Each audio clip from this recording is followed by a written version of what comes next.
he said. They must confess publicly before the villagers.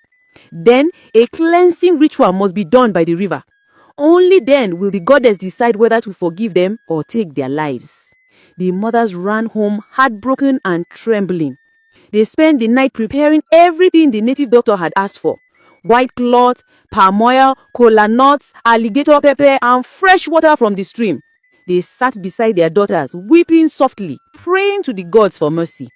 When the 7th day came, the entire village gathered at the riverbank. Blinky and Vero were carried on mats, too weak to walk. Their eyes were dull, their skin pale, their breaths shallow.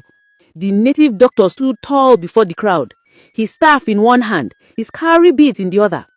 He began to chant, calling upon the goddess of the river, pleading for forgiveness on behalf of the girls.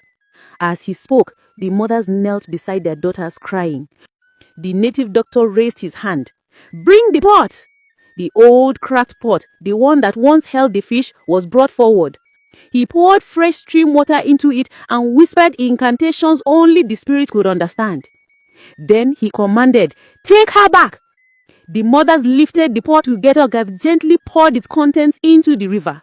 The moment the water touched the stream, a blinding glow rose from beneath the surface. The fish emerged, whole again, shimmering with light.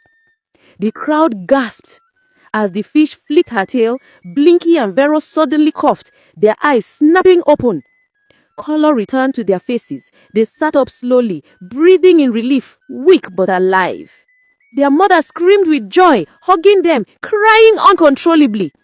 But before the joy could spread, the native doctor lifted his hand again, his face grave.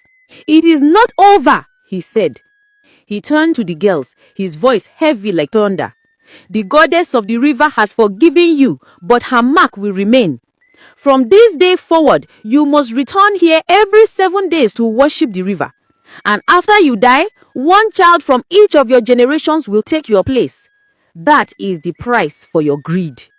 The girls' smiles faded. Their mothers froze in disbelief. The fish flicked her tail one last time and disappeared beneath the water, leaving behind ripples that shimmered under the afternoon sun. The wind blew gently through the trees, carrying the faintest whisper across the riverbank. The river forgives, but it never forgets. Since that day, the people of Udele say that on quiet Sunday mornings, if you listen closely by the river, you can still hear 2 voices, soft, young, and distant, singing a familiar tune beneath the water's surface. We helped you, now it's your turn.